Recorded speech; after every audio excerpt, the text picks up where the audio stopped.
இப்ப நீங்க பார்க்குறது ஒரு இஸ்துமஸ். இஸ்துமஸ் அப்படிங்கிறது 2 சைட்லயும் இருக்கிற வாட்டர் பாடிஸ தான் அப்படின்னு இஸ்துமஸ்ன்னு சொல்லுவாங்க. ஸோ இந்த இஸ்துமஸ் பனாமால இருக்குது.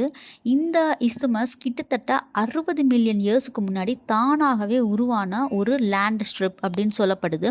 இதுல இருக்கிற ஸ்பெஷாலிட்டி என்னன்னு பார்த்தீங்கன்னா, ரைட் சைட்ல கரிபியன் சீ, அதாவது அட்லாண்டிக் ஓஷனோட கரிபியன் சீயையும், லெஃப்ட் சைட்ல கல்ஃப் ஆஃப் பனாமா, அதாவது பசிபிக் ஓஷனையும் பிரிக்கிறதுக்கு இது முக்கிய காரணமா இருக்குது.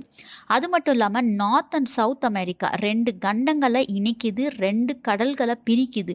அப்ப இந்த இடத்துல ஒரு கேனல் கட்டினா என்ன அப்படின்னு சொல்லி யூரோப்பியன்ஸ்க்கு தோணுது.